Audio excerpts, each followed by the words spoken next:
देखो last lecture में हमने प्रिंसिपल क्वांटम नंबर और एजिमुथल क्वांटम नंबर दोनों कर लिया था। एजिमुथल क्वांटम नंबर का और क्या क्या नाम है? Secondary quantum number, subsidiary quantum number, angular quantum number, angular momentum quantum number, ऐसे ही एंगुलर क्वांटम नंबर, ये सारे नाम थे। तो प्रिंसिपल क्वांटम नंबर के बारे में क्विकली बताओ क्या क्या सीखा था। n से रिप्रेजेंट करते हैं, n का वैल्यू 1 2 3 4 रिप्रेजेंट करता है ना, k l m n ऐसे ना।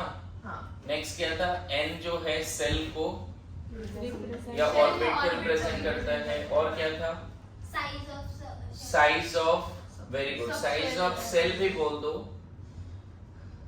सब सेल भी बोल दो, ऑर्बिटल भी बोल दो, है ना। साइज मेनली, n बढ़ने से एनर्जी भी बढ़ेगा, n बढ़ने से रेडियस भी बढ़ जाएगा। रेडियस का मतलब होता है distance of electron, distance of electron from its nucleus. याद है? एक बार रिकैप करा रहा हूँ दोनों क्वांटम नंबर फिर से, तो कि हम नेक्स्ट क्वांटम नंबर में जा सके। और क्या पॉइंट्स था इसमें? ऑर्बिट एंगुलर मोमेंटम, याद है? ऑर्बिट एंगुलर मोमेंटम nh/2 पाई। हम लोग ऑर्बिट एंगुलर मोमेंटम की बात करते हैं, तो मेन तो ये सारी बातें थे जो याद रखना है प्रिंसिपल क्वांटम नंबर को लेके। ध्यान में आ रहा है? बोलो। तो कुछ पॉइंट्स हैं जो आप याद रखो, और कोई पॉइंट्स ऐसा जो लग रहा है कि पता होना ही चाहिए। Obviously number of electrons in any shell 2n², ये याद होना चाहिए ना। और अगर तुमसे बोल दिया नहीं नंबर ऑफ ऑर्बिटल्स बताओ, याद होना चाहिए number of orbitals in any shell n², right. और कुछ ऐसा बात? देखो नोट्स देखो जल्दी से, कोई रिवीजन भी हो जाएगी। यही तरीका है जिससे याद भी हो जाएगा आपका। क्या बताओ? कुछ और? शेप सेफ तो इससे नहीं पता चलता, प्रिंसिपल क्वांटम नंबर की बात हो रही है। कितने पॉइंट्स हैं? बढ़िया। तो दूसरा quantum number azimuthal quantum number या सेकेंडरी क्वांटम नंबर, जिसमें एंगुलर एंड सब्सिडियरी भी है। ए का दो मीनिंग, एजिमुथल या फिर एंगुलर, और एस का यहाँ पे सब्सिडियरी या सेकेंडरी। तो इसको रिप्रेजेंट करते हैं एल से। याद करो, सोमरफील्ड ने दिया था ये तो बोर ने दिया था कुछ पॉइंट्स में। एल जो है मेनली सबसेल को बताता है, शेप ऑफ सबसेल को बताता है। कोई बोले एल क्या है, तो सबसेल है। In any shell there is subshells, and subshell में भी फर्दर ऑर्बिटल्स होते हैं, वो सब बात हुआ था ना। एल का जो वैल्यू है 0 to n-1 होता है ना, बताया था लिखने के लिए वैल्यूज भी। अगर L 0 है, 1 है, 2 है, 3 है, 4 है, 5 है, तो S P D F G H ये भी रटने वाला पार्ट है, इंपॉर्टेंट है। हर सेल में S सबसेल होता है, हर सेल में, but P subshell second shell से शुरू होता है, D सबसेल थर्ड सेल से शुरू होता है, तो बताया था है ना। F सबसेल फोर्थ सेल से, है ना। आई नहीं तो वो देखना था ना, पता करना था ना, जब क्लास नहीं आए तो कैसे समझ में आएगा? ऐसे वो कल ही अपलोड किया है, तो वो भी जाके देखो उसको, है ना। 47 मिनट का एक वीडियो है जो भी मैं प्ले कर रहा था, तो आ जाएगा समझ में कैसे ये समझाया था पूरा। तो इसका वैल्यू 0 से l-1 तक होता है, और हर सेल में S सबसेल होता है। In every shell there is S subshell. P subshell second shell से शुरू होता है। मैंने बोला था ना कि जो बोला था फर्स्ट रोड में से बंगलो है, सेकंड रोड में बंगलो एंड 3 फ्लोर अपार्टमेंट, ऐसे समझाया था ना बहुत पहले। थर्ड रोड में बंगलो, 3 फ्लोर, 5 फ्लोर। तो 5 फ्लोर जो भी है वो D सबसेल है, 3 floor P subshell, bungalow S subshell, ऐसे बोलते हैं। S सबसेल में फर्दर बॉक्सेस नहीं है, फर्दर ऑर्बिटल्स नहीं है, लेकिन P सबसेल में 3 ऑर्बिटल्स होते हैं, D सबसेल में 5 होते हैं, ऐसे करके चीजें चल रही थी। और इसमें था ऑर्बिटल एंगुलर मोमेंटम, एक वर्ड था orbital angular momentum, √L into L plus 1 into h by 2 pi। ये रिवीजन करने के लिए ही बता रहा हूँ कि कोई रिवीजन हो जाए, है ना। उसके बाद इसमें निकाल लेना, एस सब सेल के लिए 0 आया था। हमने हर सब सेल के लिए आपको बताया था अगर एस सब सेल है तो ये वैल्यू कितना आएगा, एस सब सेल के लिए 0। यही वैल्यू पी सब सेल के लिए कितना आएगा, लिख भी दिया है। यहाँ 1 रखना पड़ेगा, एल का वैल्यू 1 रखना पड़ेगा ना, पी सब सेल मतलब एल इक्वल टू 1। यहाँ 1 रख के देखो आ जाएगा क्या, एंड सॉल्व भी करना पड़ेगा, है ना। यही अगर तुम्हें डी सब सेल के लिए चाहिए तो एल का वैल्यू 2 रख दो, रूट 3/√2 ना, इनटू h/π। और यही ऑर्बिटल एंगुलर मोमेंटम f सब सेल के लिए जहाँ l का वैल्यू 3 रखना पड़ेगा, √3h/π। देखो तो ये याद भी रखना, कभी कभी डायरेक्ट क्वेश्चन भी आ जाता है ना। हालांकि अगर फॉर्मूला याद है और ये वाला पॉइंट याद है तो कोई भी सब सेल का पूछे आप बता दोगे।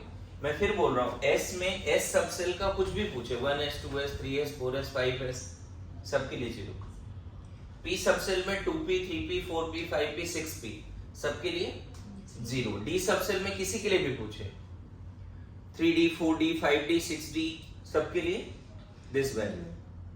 आ रहा है समझ में। एंड F सब सेल कहां से शुरू होता है, 4th ऑर्बिट से, 4f 5f 6f कुछ भी पूछे क्या मिलेगा, ये वैल्यू। बोलो लास्ट क्लास एक बार नहीं होता है तो देख लेना उसको, उसी से रिलेटेड है।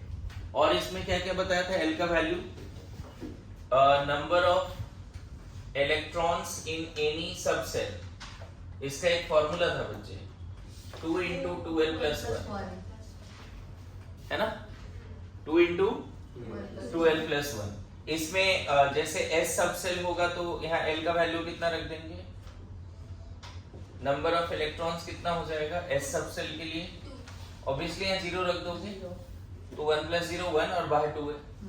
S सब सेल में कितना इलेक्ट्रॉन होगा, P सब सेल में 8, यहाँ पे 1 रखो, 8 आएगा क्या 1 रखने के बाद, यहाँ 1 रखो तो 2 + 1 3 × 2 है ना। P सब सेल में याद हो जाना चाहिए अभी तक, ये बार बार कैलकुलेट करने का बात नहीं, एकदम रट लो कि S सब सेल 2, P सब सेल 6, D सब सेल 10, यहाँ पे 2 रखो, 2 ना, L का वैल्यू 2 रखो तो 4 + 1 5 × 2 कितना 10।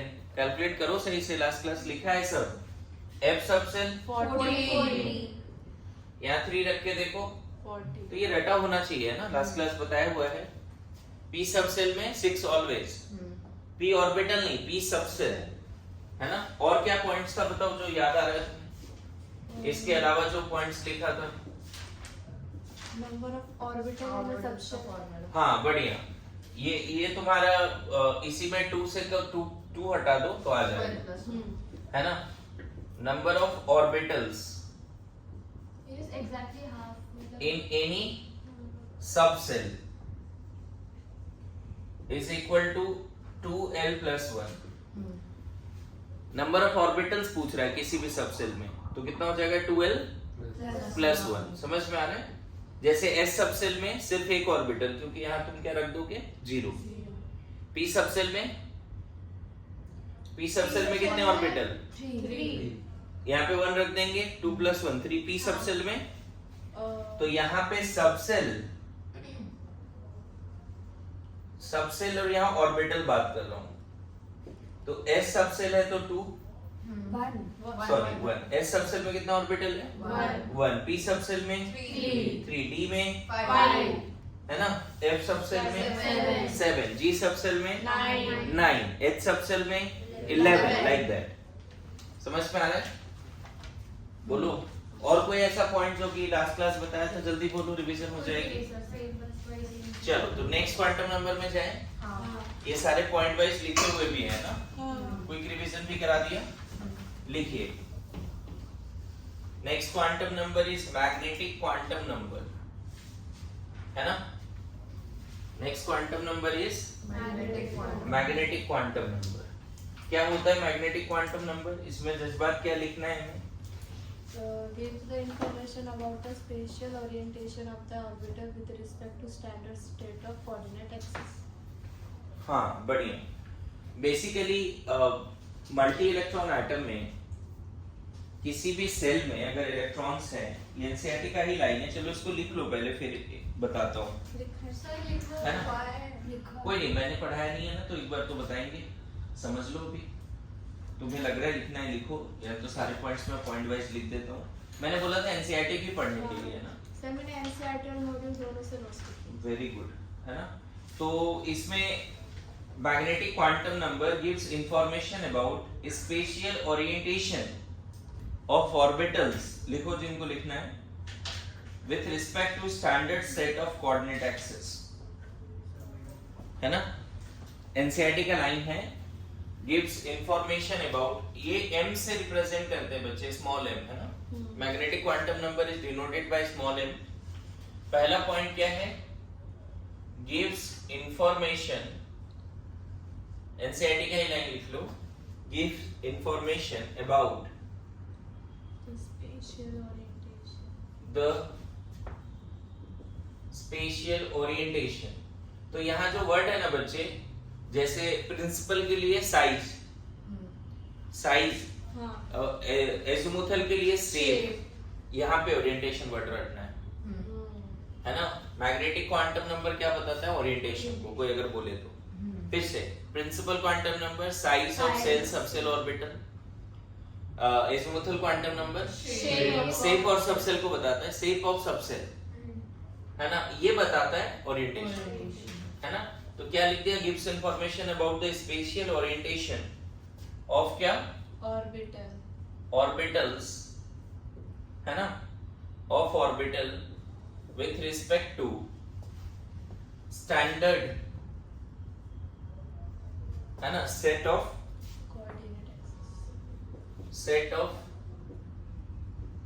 Coordinate axis. ठीक है, मैं इसको और थोड़ा एक्सप्लेन करता हूं, बताता हूं क्या है। ठीक है, देखो यहां पे समझना होता क्या है। मल्टी इलेक्ट्रॉन एटम में, एनसीईआरटी मॉड्यूल में भी ये लाइन लिखा हुआ है, मल्टी इलेक्ट्रॉन एटम में होता क्या है, बहुत सारे इलेक्ट्रॉन्स, जैसे एस सबसेल में तो 2 ही इलेक्ट्रॉन है, लेकिन पी सबसेल में कितने इलेक्ट्रॉन्स हैं? पी सबसेल में 6 इलेक्ट्रॉन है, और इलेक्ट्रॉन्स आपस में रिपेल भी करते हैं, इलेक्ट्रॉन्स आपस में रिपेल भी करते हैं, ये ध्यान में रखिए। तो होता क्या है, यहाँ पे ऐसा लाइन लिखा है, under the influence of magnetic field each subshell is further subdivided into orbitals. क्या है, समझ में आ रहा है? अभी जैसे वहां पे बताओ px py pz जो लोब्स वाले स्ट्रक्चर बनाए थे, उसका ओरिएंटेशन था या नहीं? px जो था 2 लोब x एक्सिस के लोग, py 2 lobes along y axis, pz 2 lobes along z axis। आखिर ऐसा क्यों हुआ कि वो लोब्स में बढ़ गए, ऊपर से अलग अलग ओरिएंटेशन हो गए? इसके पीछे रीजन क्या दोगे? अट्रैक्शन और रिपल्शन। ऑब्वियसली अट्रैक्शन को मैक्सिमम करना है, रिपल्शन को मिनिमाइज करना है।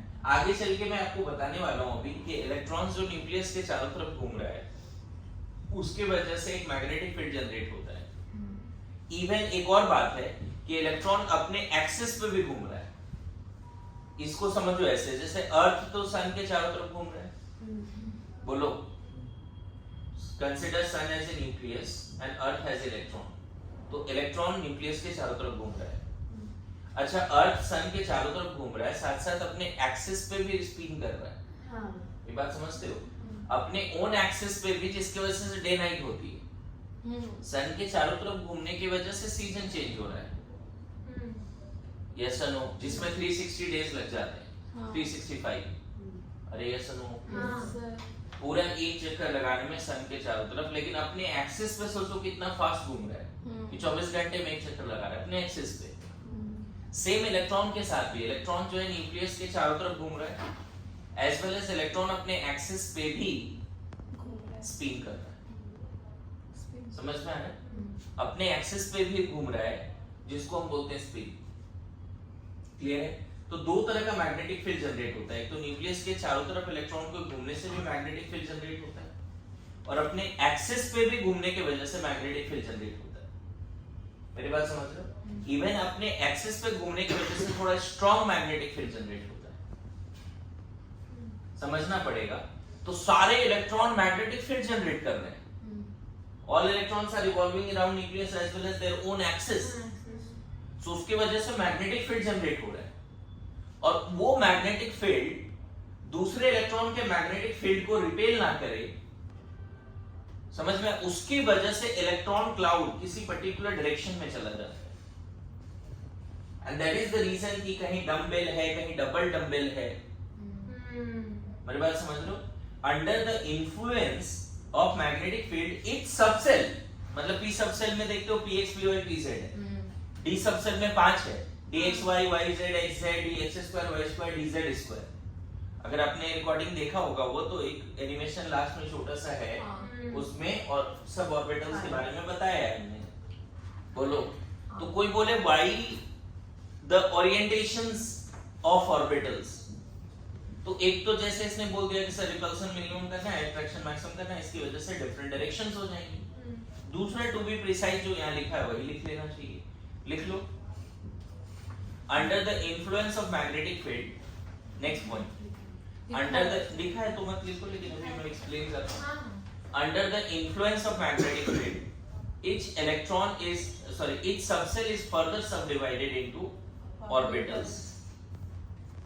Under the influence of magnetic field, कोई पूछे ना why different orientations, कि p सबसेल में 3 ओरिएंटेशन क्यों है। अगर ये कोई पूछे कि p सबसेल में 3 ओरिएंटेशन क्यों है, तो आपको बोलना है p सबसेल में 6 इलेक्ट्रॉन है।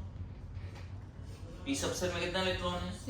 6 इलेक्ट्रॉन है। वो इलेक्ट्रॉन्स आपस में मैग्नेटिक फील्ड भी जनरेट करते हैं, और मैग्नेटिक फील्ड रिपेल ना करे एक दूसरे को, या इलेक्ट्रॉन आपस में ज्यादा रिपेल ना करे, and that's why they have oriented themself around the nucleus in different axis, x axis, y axis, z axis. तो पूरा पॉइंट क्या है? Under the influence of magnetic field each subshell is further subdivided into, लिखा जी, each subshell is further subdivided into what? Orbitals. Orbitals. बोलो, आ रहा है समझ में? टू मिनिमाइज द रिपल्सन, है ना, हम ऐसे भी लिख सकते हैं, to minimise the repulsion among the electrons of any subcell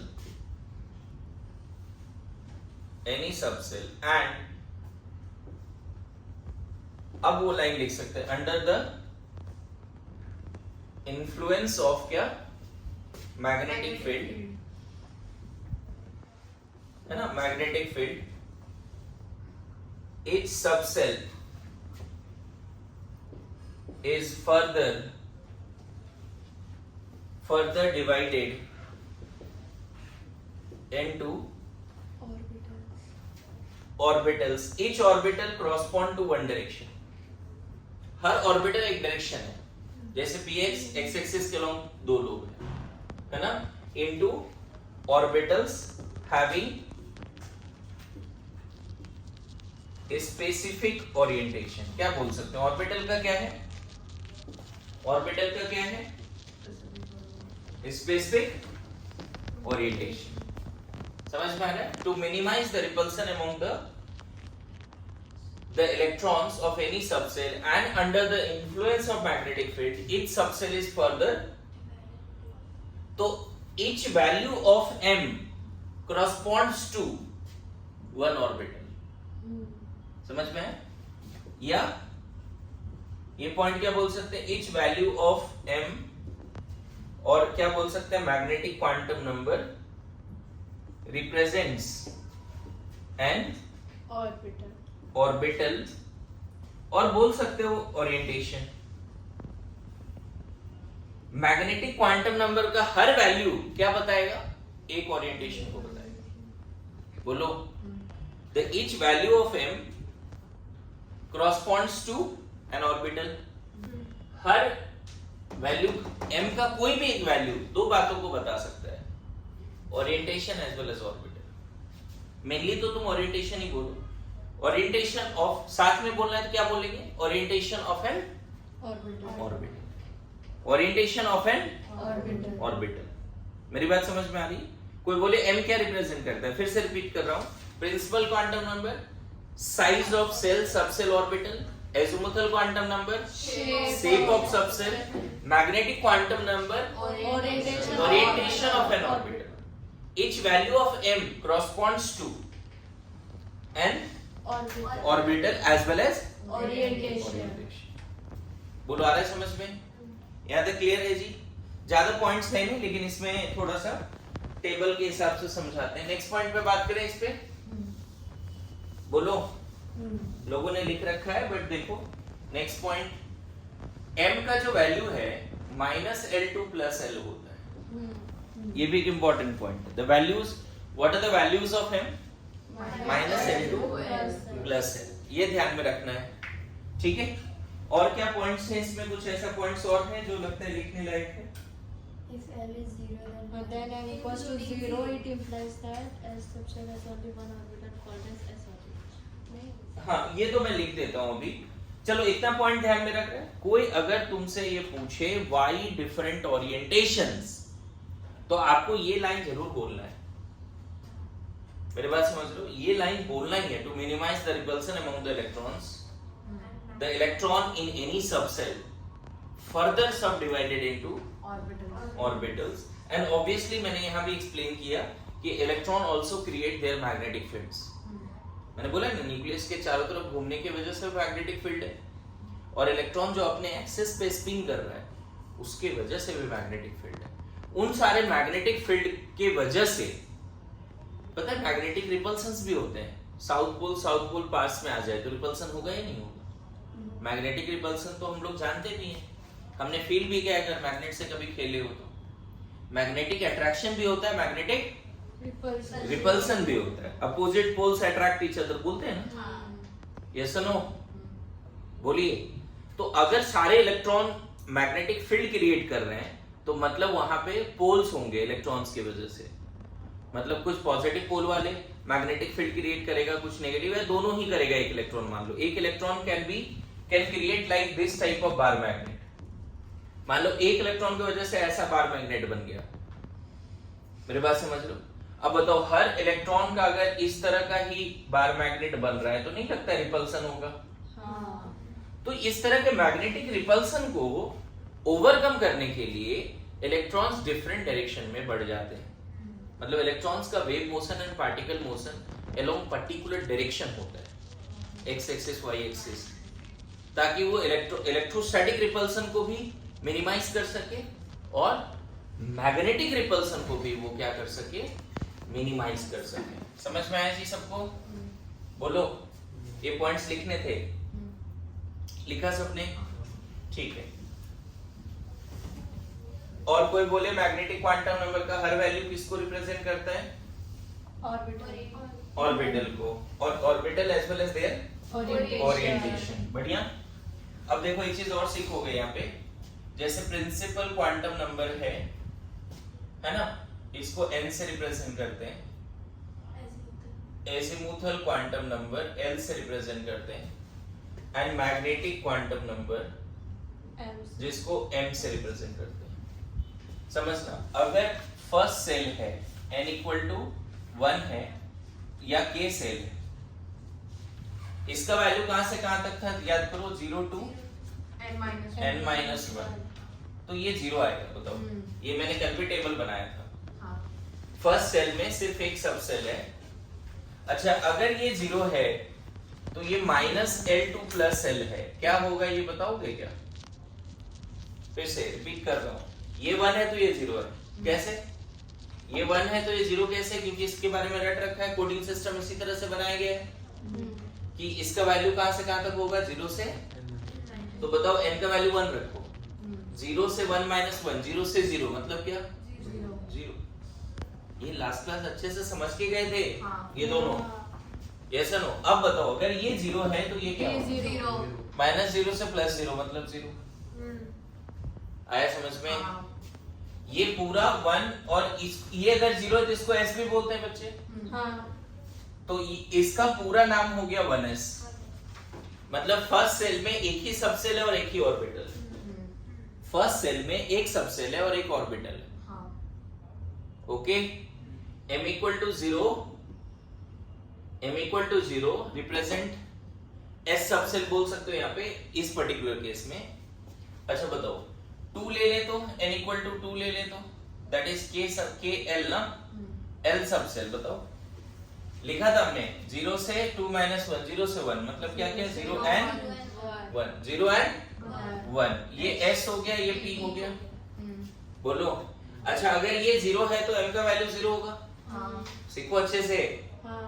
लेकिन अगर ये 1 है तो -1 से +1 मतलब यहाँ पे 3 इंटीजर है -1 0 1। फिर से रिपीट करो -l से +l including -l +l and integer between them. Values क्या क्या लिखना है, -l +l तो लिखना ही है, उसके बीच का कोई इंटीजर है तो वो भी लिखना है। अब बताओ -1 से +1 तो -1 और +1 तो लिख देंगे, उसके बीच में क्या आता है एक इंटीजर 0। आ रहा है समझ में? तो देखो ये रिप्रेजेंट करता है 2s को और ये पूरा मिला के रिप्रेजेंट करता है 2p सबसेल को। 2p सबसेल को किसको रिप्रेजेंट कर रहा है ये 2p सबसेल को। अच्छी बात है कि इन सब में एक ही बॉक्स है लेकिन यहाँ पे 3 बॉक्स लिखना पड़ेगा। देखो पहला बॉक्स का दूसरा नाम 2px लिख दो, 2py लिख दो, 2pz लिख दो। एट द सेम टाइम इसका m का वैल्यू तुम -1 +1 और 0 बोल सकते हो। मैं बताऊं m0 correspond to orientation along z axis, ये याद करके रखो। m का वैल्यू अगर 0 है ना, m0 है ना z एक्सिस की तरफ ओरिएंटेशन होता है, ये रट के रखो। लेकिन m अगर +1 -1 है तो मे बी x और y दोनों, कुछ भी बोल सकते हो। अगर m +1 और -1 है तो orientation may be along x axis as well as y axis, बस इसको याद रख के रख सकते हैं। हाँ m0 है तो z एक्सिस के अलोंग ओरिएंटेशन होगा, ये भी एक फैक्चुअल बात याद करके रख सकते हो। फिर से रिपीट करता हूँ, फर्स्ट सेल में सिर्फ एक सबसेल, उसका नाम है 1s और उसका मैग्नेटिक क्वांटम नंबर क्या है पता है। अब जो पहला बॉक्स है ना, उस पहला जो बॉक्स है उसका कंप्लीट एड्रेस आ गया 100। पहला जो बॉक्स है उसका कंप्लीट एड्रेस आ गया। पहले मैं बोलता था 10 में जाओ तो कहां पहुंचते थे, ऐसे बोलते थे। उसका कंप्लीट एड्रेस है 100 100। अब मैं बोलूंगा 200 में जाओ, एस सबसेल सेकंड सेल के एस सबसेल में चला जाएंगे। एस सबसेल को अब मैंने बोला 21 में जाओ, थर्ड फ्लोर की बिल्डिंग के नीचे खड़े हो जाओगे। लेकिन कौन से फ्लैट में जाना, 21 से भेजो तो सिर्फ 21 बोलो कि 21 में जाओ। तो सेकंड मतलब अगर मैं एटॉमिक मॉडल के हिसाब से बात करूं तो सेकंड सेल के पी सबसेल के सामने जाके खड़े हो जाओ। यस नो, मैंने ऐसा डायग्राम बनाया था ना बच्चे कि फर्स्ट रोड में सिर्फ या फर्स्ट सेल में सिर्फ एक सबसेल है जिसका नाम क्या है 1s। सेकंड सेल में क्या है, सेकंड सेल में 2 सबसेल है 2s एंड 2p। तो मैं बताऊं इसका कंप्लीट एड्रेस क्या है 1s का, कंप्लीट 100। Very good. इसका पूरा एड्रेस क्या है बच्चे, इसका पूरा एड्रेस समझ में है। अगर मैं बोलूं इसका एड्रेस 21 -1, अब समझ में है। फर्स्ट बॉक्स का एड्रेस क्या है 21 -1, इसका 210, इसका 211। मैं बोलूं कि 211 में जाना है तो ऑब्वियसली टॉप वाले बॉक्स पे चले जाओ, या इधर से नंबरिंग कैद यहाँ चले जाओ, इधर से करो। मैं बोलूं 210 में जाना है तो z एक्सिस के अलोंग वाली ओरिएंटेशन में जाना है, यही समझा रहा था। 210 में जाना है तो z एक्सिस के अलोंग जाना है। समझ में आया क्या बोल रहा हूँ? कंप्लीट एड्रेस मिल रहा है। बताओ n का वैल्यू 3 ले ले तब KLM सेल, तो ये वैल्यू कहां से 0 से 3 -1 0 से 2 इंक्लूडिंग 0 एंड 2, उसके बीच में एक और क्या बच रहा है 1। ये हो गया S P एंड D। अच्छा फिर से 0 m का L का वैल्यू 0 मतलब ये 0, L का वैल्यू 1 मतलब ये क्या -1 0 1 बोलो। -1 0 1, L का वैल्यू 2, -2 से +2, -2 -1 0 1 2, -2 से +2 के बीच में ये सब इंटीजर भी आता है। मैं बताऊं थर्ड सेल में 3s है, 3p भी है और 3d भी है। थर्ड सेल में क्या क्या है? अच्छी बात है, 3s बस एक बॉक्स है, 3p में 3 बॉक्स है और 3d में 5 बॉक्स है। मेरी बात समझ रहे हो? 3d में जो 5 बॉक्स है उसका मैग्नेटिक क्वांटम नंबर ये सब है। मैग्नेटिक क्वांटम नंबर क्या है? -1 0 1 2। अच्छा, एट द सेम टाइम इसका एक और नाम लिखने का तरीका है बच्चे, 3dxy है ना, 3dyz, ये 3dz² होगा, z एक्सिस के लॉन्ग, m का वैल्यू 0 मतलब z एक्सिस के लॉन्ग, बाकी इसको कुछ भी रैंडम बोलो, 3dxy xz बोल दो और इसको बोल दो 3x² y²। फिर से यहाँ पे देखो दो तरह की बातें, मतलब मैग्नेटिक क्वांटम नंबर भी है और एक्सिस के हिसाब से उसका एक और लेटर वाला भी कोड है। फिर से ये वैल्यू कितना बोल दिया? -1 0 1, इसको बोल सकते हैं 3px, इसको 3py और इसको 3pz। मैं बताऊं, ये एक्सिस के अलोंग लोब्स हैं, एक्स एक्सिस के अलोंग 2 लोब है, वाई एक्सिस के अलोंग 2 लोब है, जेड एक्सिस के अलोंग इस तरह से। फिर से रिपीट करता हूं, फर्स्ट सेल में सिर्फ एक सबसेल और उसका magnetic quantum number value 0। Second shell में 2 सबसेल है, 2s and 2p। 2s subshell का मैग्नेटिक क्वांटम नंबर क्या है? 0। लेकिन 2p सबसेल में 3 वैल्यूज, क्योंकि आपको पता है 2p सबसेल में 3 ऑर्बिटल भी है और हर ऑर्बिटल कॉरस्पॉन्ड टू m, तो उसका 3 वैल्यूज तो चाहिए ना हमें। बोलो, मैं बताऊं, एक ये बताओ कि p सबसेल किसी भी सेल का हो, सेकंड, थर्ड, फोर्थ, फिफ्थ, 6 7 8, सबके लिए l का वैल्यू 1। p सबसेल किसी भी सेल का हो, उसके लिए l का वैल्यू क्या है? 1। बोलो, s सबसेल किसी भी सेल का हो, 0, l का वैल्यू 0 ना। तो अब ये समझो कि s सबसेल के लिए m का वैल्यू हमेशा 0, मैग्नेटिक क्वांटम नंबर, चाहे वो 1s हो, 2s हो, 3s हो, 4s हो। देखो 1s के लिए भी क्या आया? m का वैल्यू 0, 2s के लिए भी क्या आया? 0। उसी तरह p सबसेल चाहे 2p हो या 3p हो, देख लो p सबसेल में m का वैल्यू क्या है? 3, -1 0 1। और यहाँ भी क्या है? 2p सबसेल में m का कौन सा 3 वैल्यूज है? -1 0 1। 3p सबसेल में m का क्या वैल्यूज है? -1 0 1। मेरी बात समझ रहे हो? d सबसेल चाहे वो 3d का हो, 4d का हो, 5d का हो, 6d का हो, उसका m का वैल्यू यही होगा। मेरी बात समझिए? d सबसेल के लिए मैग्नेटिक क्वांटम नंबर का 5 वैल्यू बताओ, -2 से +2। p सबसेल के लिए मैग्नेटिक क्वांटम नंबर का वैल्यूज बताओ, -1 से +1। मेरी बात समझ में आ रहा है? s सबसेल के लिए वैल्यूज बताओ, 0। तो अभी ना फोर्थ वाला लिख के बताओ, मैं कॉपी चेक करता हूं आप लोगों को। अगर n का वैल्यू 4 है, k l m n, तो इसका अदर वाला वैल्यूज लिख के दिखाओ मेरे को जल्दी, क्विक। सो ये हटा देता हूं ना, इधर फिर से लिख देंगे।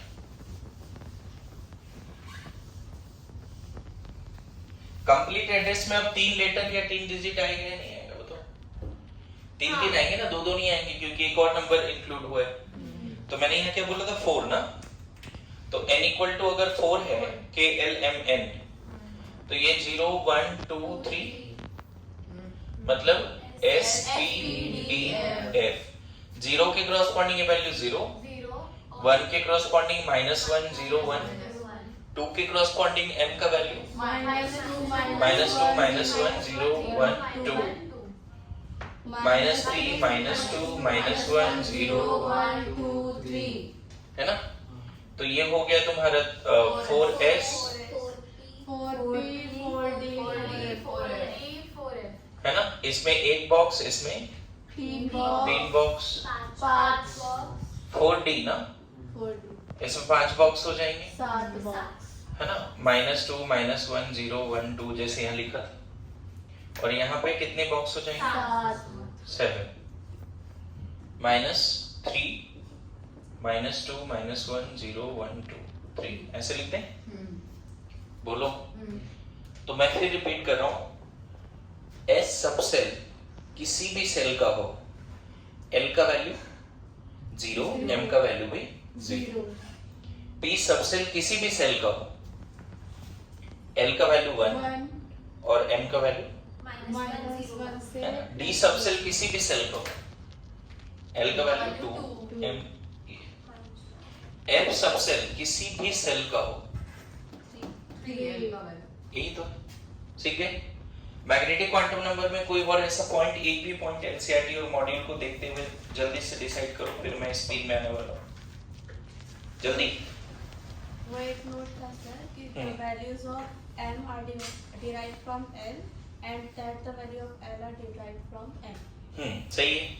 n से l का वैल्यू आता है, n पता है तो l डिसाइड होगा, और l से फिर क्या आएगा, M। हमेशा।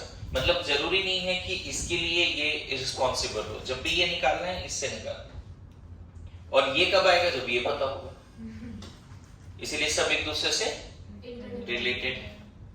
बोलो और कोई पॉइंट्स एनसीईआरटी और मॉड्यूल पढ़ने के बाद देखो जल्दी से। Any more point magnetic quantum number पे? नहीं? तो लिखिए नेक्स्ट पे स्पिन क्वांटम नंबर।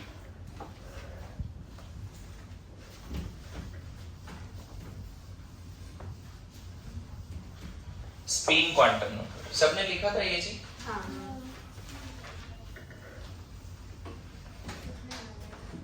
ठीक है। Fourth is spin quantum number. मैं बताऊं, स्क्रोडिंगर ने इसके बारे में नहीं बताया था। स्क्रोडिंगर ने 3 क्वांटम नंबर के बारे में बताया था। कौन कौन से थे?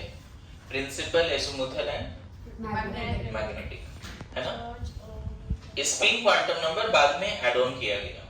क्या है स्पिन क्वांटम नंबर? अभी तक देखो हमने ये सीखा कि इलेक्ट्रॉन के चारों तरफ न्यूक्लियस के चारों तरफ इलेक्ट्रॉन्स रिवॉल्व करता है, और किस तरह से वेव बनाते हुए, राइट? ऐसा। At the same time electron, कोई भी इलेक्ट्रॉन अपने एक्सिस पे भी स्पिन करता है। एक तो चारों तरफ घूम रहा है with wave nature and particle nature, और अपने एक्सिस पे भी क्लॉकवाइज या एंटी क्लॉकवाइज स्पिन कर रहा है। मेरे पास समझ, अपने एक्सिस पे क्लॉकवाइज या एंटी क्लॉकवाइज स्पिन कर रहा है। क्लियर हो रहा है क्या बोल रहा हूं? Spin quantum number related to spin of the electron about its own axis. मैं नहीं बोल रहा हूं न्यूक्लियस के चारों तरफ क्लॉकवाइज घूम रहा है एंटी क्लॉकवाइज, वो नहीं बोल रहा हूं। अपने एक्सिस पे जो, जैसे अभी अर्थ का एग्जांपल दिया था कि अर्थ सन के चारों तरफ भी घूम रहा है और अपने एक्सिस पे भी घूम रहा है। क्लियर है? तो इसको हम लोग रिप्रेजेंट करते हैं किससे? स्मॉल एस से, राइट? है ना? लिख लो, it represents the direction of electron spin around its own axis. लिखिए, it represents the direction of electron spin around its own axis. It represents the direction of, it represents the direction of electron spin around its own axis, around its own axis. It represents, लिख लिया ये point? लिखो आगे, electron not only revolving around the nucleus having wave nature and particle nature, electron not only revolving around the nucleus having wave nature as well as particle nature, electrons not only revolving around the nucleus having wave nature as well as particle nature, but also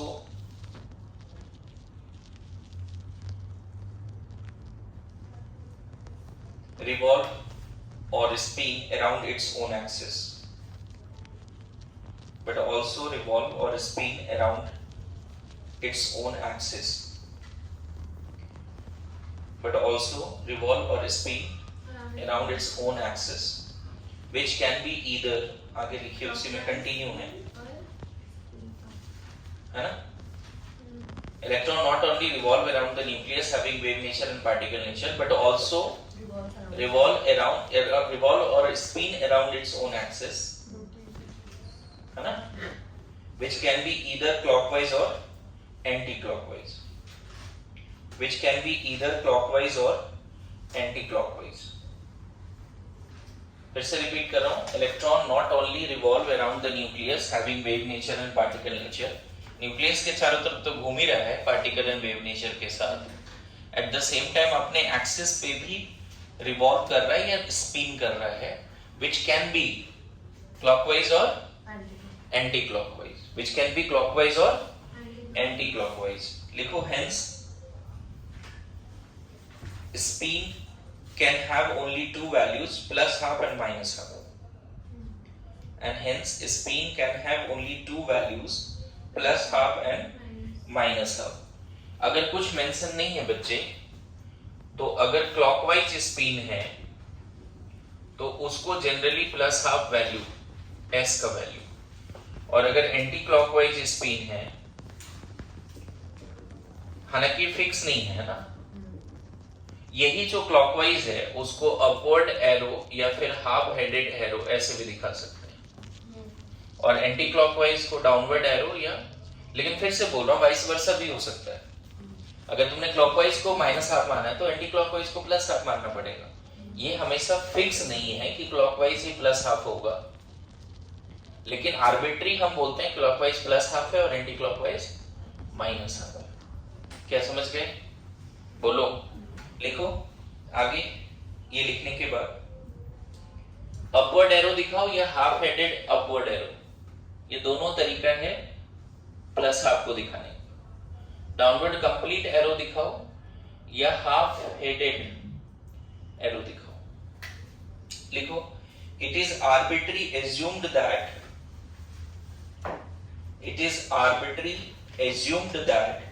clockwise is plus half and anti-clockwise is minus half. It is arbitrary assumed that clockwise is plus half and anti-clockwise is minus half. Otherwise, plus half and minus half represents. It is arbitrary assumed that clockwise is plus half and anti-clockwise is minus half. Otherwise, plus half and minus half represents two quantum mechanical spin states. Otherwise, plus half and minus half represents two quantum mechanical spin states which have no classical analog. लिख लो, ये जो advance में question आया था उसमें यही line लिखा हुआ था, इसलिए लाइन लिखा रहा हूं. It is arbitrary assumed that clockwise is plus half and anti-clockwise is minus half. Otherwise, plus half and minus half represents two quantum mechanical spin states. Two quantum mechanical spin states which have no classical analog. Which have no classical analog. Plus and minus half. Otherwise, plus and minus half states. Otherwise, plus half minus half represents two quantum mechanical spin states. Two quantum mechanical spin states which have no classical analog. देखो इसका क्या मतलब है? इसका मतलब ऐसे समझ लो कि जैसे फिजिक्स में मैं बोलता हूँ फोर्स क्या है, तो फोर्स को हम बता भी सकते हैं कि फोर्स क्या है. थप्पड़ लगा तो पता चल जाएगा, हाँ जोर से थप्पड़ लगा है, फोर्स ज्यादा लगा. मेरी बात समझ रहे हो मैं क्या बोल रहा हूँ? यहाँ पर प्लस हाफ माइनस हाफ को क्लासिकली एक्सप्लेन करने का जरूरत नहीं है कि प्लस हाफ ही क्यों, माइनस हाफ क्यों. कोई और नंबर ले लेते, मतलब अगर पॉजिटिव स्पिन है तो उसको +1 भी ले सकते थे, नेगेटिव स्पिन है तो उसको -1 भी ले सकते थे. आर्बिट्री असाइन्ड वैल्यूज है जिसका कोई क्लासिकल एनालॉग नहीं है. जैसा होता है ना कि कोई चीज माना, उसका रेफरेंस दे दिया. मेरे बात समझ, कुछ चीजों को माना और उसका रेफरेंस दे दिया. इसको मानने का रेफरेंस नहीं दे सकते, just two quantum mechanical spin states है. इतना तो श्योर है कि इलेक्ट्रॉन अपने एक्सिस पे इधर क्लॉकवाइज होगा या एंटी क्लॉकवाइज होगा, इसमें तो डाउट ही नहीं है। अर्थ अगर रोटेट कर अपने एक्सिस पे तो क्लॉकवाइज हो रहा होगा या एंटी क्लॉकवाइज हो रहा होगा, सदियों से होता है, एक ही डायरेक्शन में चल रहा होगा। कुछ अदर प्लैनेट होगा दूसरे डायरेक्शन में चल रहा होगा। यस नो, मेरी बात समझ रहे हो? तो दो स्पिन तो है ना, स्पिन तो दो है, इतना तो समझ में आ रहा है कि हाँ सर बिल्कुल समझ में आ रहा है। लेकिन उसको जो वैल्यूज असाइन किया वो आर्बिट्ररी, मतलब इसको यही क्यों दिया गया, इसके पीछे रीजन कुछ होगा जो आपको नहीं पढ़ना है। चलेगा? बोलो। तो N L M S ये सारे हैं क्वांटम नंबर्स। इसका वैल्यू 1 2 3 4 5 6 चलता है। इसका 1 तो इसका 0, इसका 1 तो इसका दो वैल्यू आता है 0 1, सॉरी इसका 2 तो 0 1, इसका 3 तो 0 1 2 3, सॉरी 0 1 2, इसका 4 तो 0 1 2 3, और जैसे ये 0 तो ये 0, ये 1 तो -1 0 1, ये 2 तो -2 -1 0 1, ये 3 तो -3 से +3। हर केस में इसका वैल्यू नहीं बदलेगा। किसी भी सेल का, किसी भी सब सेल का इलेक्ट्रॉन हो, हर बॉक्स में 2 इलेक्ट्रॉन होगा with opposite spin. Each orbital, not subcell, each orbital contains 2 electron with opposite spin। एक बॉक्स में 2 इलेक्ट्रॉन होगा और एक के स्पिन प्लस हाफ तो दूसरे की माइनस हाफ। अब ऐसा रखा क्यों जाता है उसको समझाता हूं। अगर एक बॉक्स में 2 इलेक्ट्रॉन है तो ऐसे भी दिखा सकते हैं या फिर ऐसे भी दिखा सकते हैं, फिक्स नहीं है। इसको नेगेटिव इसको पॉजिटिव दिखा दो, ये भी चलेगा, ये भी सही है। या फिर हाफ हेडेड एरो ऐसा दिखा दो और इसको ऐसा दिखा दो, ये सब सही है। देखो हर बॉक्स में 2 इलेक्ट्रॉन विद अपोजिट स्पिन, ज्यादा फेमस ये है, लेकिन मैं बोल रहा हूं ये सब सही है। देखो ना यहाँ स्पिन अलग है या नहीं है, इधर स्पिन अलग है या नहीं है। एक बॉक्स में जब भी 2 इलेक्ट्रॉन रखोगे तो ऐसे मत रख देना, दोनों का स्पिन प्लस मत कर देना, गलत है। दोनों का स्पिन नेगेटिव मत कर देना, गलत है। एनी आइडिया कि why in an orbital maximum 2 electron can be there with opposite spin? यही तुम्हारा पॉली रूल है, जो भी 3 रूल पढ़ना ना, बाउ-हुन्स पॉली, है ना। इसमें पॉली रूल यही है कि in an orbital maximum 2 electron can be accommodated with opposite spin। Any idea why opposite spin? मैंने रिकॉर्डिंग में बताया है, अगर देखा होगा तो समझा होगा। In an orbital, maximum 2 electron can be accommodated with opposite spin. Why? In an orbital, maximum 2 electron can be accommodated with opposite spin. Anybody who can say this? देखो, सिंपल ऐसे बता दूं, तुम्हारे लैंग्वेज में समझाने के लिए, अगर आप अपोजिट स्पिन रखते हो, मतलब न्यूक्लियस के चारों तरफ, मान लो इस वाले सेल में यहाँ पे एक इलेक्ट्रॉन है जो ऐसे है, और यहीं पर एक और इलेक्ट्रॉन है जो ऐसे है। बात समझना।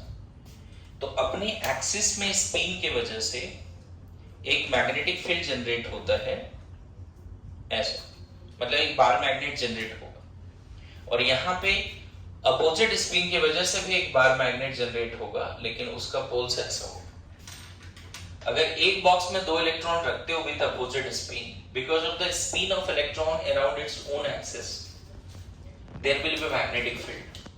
ये 12th में फिजिक्स में बहुत डिटेल में पढ़ोगे कि क्यों मैग्नेटिक फील्ड आता है। Charge carrying wire creates a magnetic field. ये 9-10 में सुना होगा कि करंट कैरिंग वायर के पास एक कैंपस लेके जाओ, डिफ्लेक्ट होता है, सुना है कभी?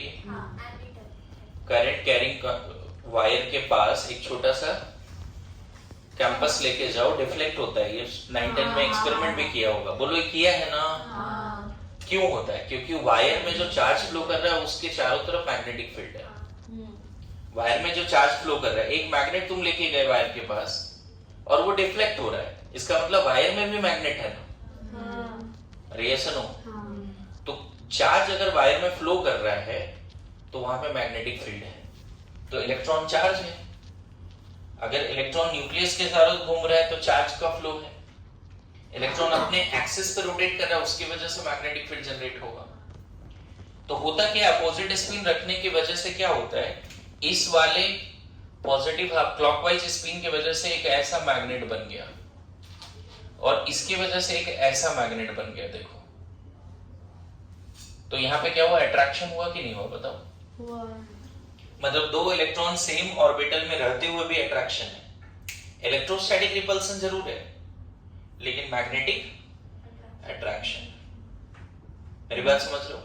अगर मान लो दोनों का स्पिन सेम रख दोगे तो दोनों का स्पिन सेम रखने से क्या होगा, इसके वजह से जो मैग्नेट बनेगा नॉर्थ साउथ और यहाँ भी नॉर्थ साउथ, तो रिपल्सन हो जाएगा ना, बोलो। तो सेम बॉक्स में दो इलेक्ट्रॉन रखना है मैक्सिमम विद अपोजिट स्पिन।